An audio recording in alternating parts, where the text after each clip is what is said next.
One TV1. Assalamualaikum warahmatullahi wabarakatuh. Assalamualaikum warahmatullahi wabarakatuh.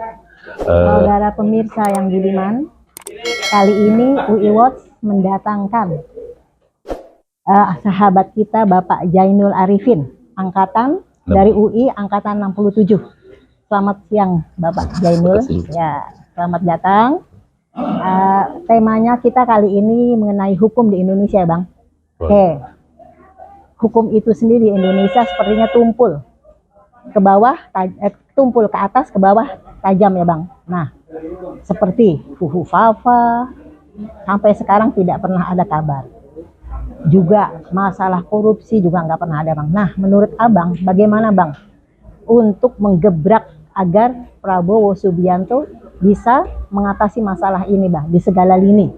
Jangan disebut nanti PKI gaya baru gitu Bang. Negara kita kan sudah diundangkan untuk konstitusi oleh negara hukum. Kalau sebagai negara hukum, maka hukum harusnya menjadi panglima dari negara ini.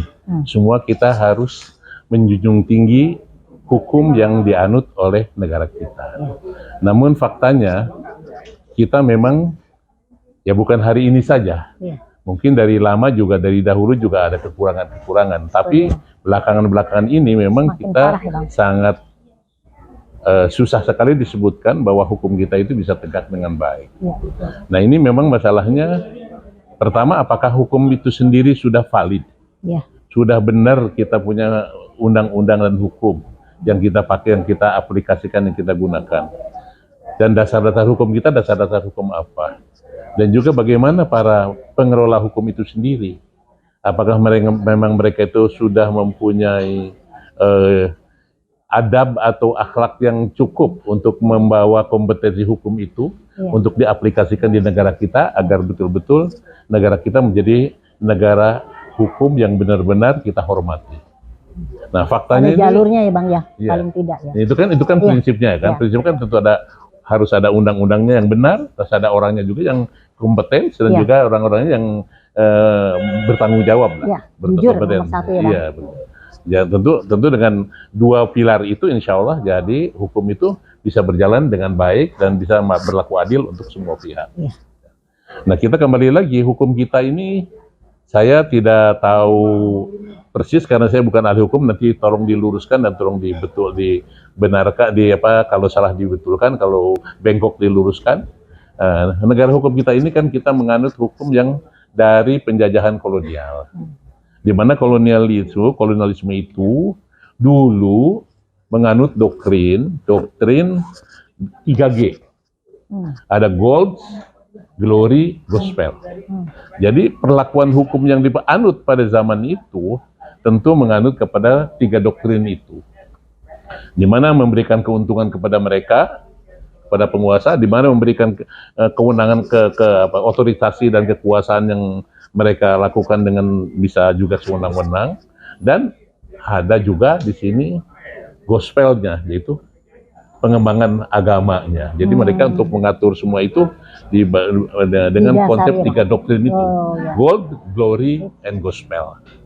Nah itu barangkali karena dasarnya seperti itu, kita harus hati-hati juga dengan hukum-hukum yang memang walaupun itu memang ex-kolonial dan kita bisa pilih-pilih, tapi barangkali kita harus berpikir juga, apakah ada hukum lain yang juga bisa kita anut, yang bisa kita juga jadikan referensi dan valid untuk itu, dan sudah berlaku baik di dunia, di dalam sejarah, dalam sepanjang kurun waktu yang cukup panjang, yang cukup bisa kita jadikan referensi yang valid lah. Nah barangkali kita juga harus berpikir seperti itu. Jadi bukan hanya kita mengambil referensi hukum-hukum yang berdasarkan hukum-hukum yang tadi itu diwariskan oleh ilmu itu sama saja sebetulnya. Apakah ilmu dari mana saja ya sama saja, tergantung daripada kita. Tapi kevaliditasnya dan juga kelengkapannya dan juga aplikasinya bagaimana itu kan kita harus lihat juga sejarah. Jadi oleh karena itu kita kembali ya bahwa tadi itu mereka punya doktrin adalah gold and glory and gospel. Maka juga itu juga dia juga mengadopsi juga Jadi Dari kolonial itu kolonial. mengadopsi dari dulu ada doktrin Roma juga. Roma waktu menjajah sampai ke Timur Tengah, itu juga dia menganut doktrin juga yang mirip-mirip. Hanya saja tentu waktu itu dia untuk kepentingan kekaisaran Roma. Oh. Nah, kita ini kalau untuk mencari alternatif lain, apa konsep dari yang lain, misalnya syariah. Iya. Syariah itu apa? Doktrin dasarnya. Doktrin dasarnya adalah pembebasan, itu futuhat.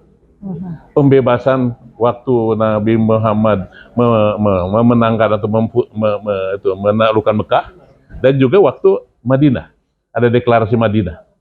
Deklarasi Madinah itu adalah pada dasarnya dia adalah menghimpun semua yang ada di situ dengan konsep Bhinneka Tunggal Ika sebenarnya. Jadi semua yang ada di situ mereka membiarkan dengan hukum masing-masing, tapi keputusan akhir ada di dalam komando Nabi Muhammad.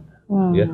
Jadi itu semua itu dalam panglima Nabi Muhammad. Memang masing-masing itu Yahudi pakai hukum Yahudi, Nasrani pakai hukum Nasrani, Muslim pakai hukum Muslim. Tapi pada saat kalau ada perang, ada keamanan, dan segala macam hukum, ada perselisihan, maka keputusan di tangan Nabi Muhammad. Gitu, ya.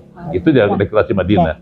Jadi kemudian di dalam Futuhat Makkah itu konsepnya adalah pertama pembebasan. Jadi bukan penaklukan Mekah, tapi pembebasan. Futuh. Dan juga di situ ada amnesti. Barang siapa yang datang ke Masjidil Haram maka dia aman. Barang siapa dia masuk ke rumahnya Abdul Sofyan aman, dan lain sebagainya. Jadi konsep dua dasar ini barangkali kita perlu pertimbangkan oleh para ahli hukum. Bagaimana kita pertimbangkan selanjutnya? Barangkali begitu. Sebagai tolak ukur ya Bang. Iya, sebagai gambaran saja. Oke. Jadi gini, menurut Abang, bagaimana Bang menurut Abang? Bisa tidak yang Abang bicarakan tadi itu dipakai di Indonesia? Bang? Bisa. Bisa ya? Ya kita berikan seperti konsep futuhat aja. Artinya gini, kalau perlu kan ada DPD, ada DPRD, ada Pemda dan lain-lain. Ya dia adakan plebiscit aja di masing-masing daerah. Mau pilih apa? Mau pilih ini atau pilih itu? Dan kita anut aja gitu. Kan sama saja deh, seperti juga di India. Yang ikut Muslim India ya ikut hukum yang ditentukan oleh orang-orang Hindu. Orang yang ikut di Pakistan, yang non Muslim ikut hukum-hukum dari Pakistan dan sebagainya. Sama saja di mana juga yang bisa. Yang penting kita merangkul, istilahnya saling bekerja sama dan aman ya Bang ya. Ya, yang penting begini, Bu. Yang penting kita itu hukum itu bisa tegak. Betul. Dan dianut dan ditapatuhi oleh sebuah pihak, baik oleh penguasa maupun oleh masyarakat. Jadi bukan masing-masing, dan kemudian betul Bang. Jangan tumpul ke bawah, tumpul ke atas, tajam ke bawah ya Bang. Ya itulah hukum di Indonesia kebanyakan seperti benar, itu Bang. Setuju lah. Konsepnya kan artinya hukum itu untuk apa? Iya, untuk betul. Ketertiban semuanya. Iya, betul Bang. Jadi harapan saya sebagai warga Indonesia, saya berkeinginan Pak Prabowo bisa harapan bangsa Indonesia menata kembali hukum. Iya, betul seperti itu Bang. Supaya jadi lagi ya Bang. Ya, terima kasih. Terima kasih Bang Jainul Arifin untuk penjelasannya, sangat bermanfaat. Demikianlah saudara pemirsa untuk tata negara hukum di Indonesia nih Bang ya. Hukum tata negara. Hukum tata negara di Indonesia. Semoga bermanfaat. Demikianlah Bang Jainul, terima kasih. Sudah memberikan penjelasan dengan baik. Selamat sore, selamat berpisah, dan sampai bertemu lagi di lain kesempatan. UI Watch, Probitas Prioritas Justisia.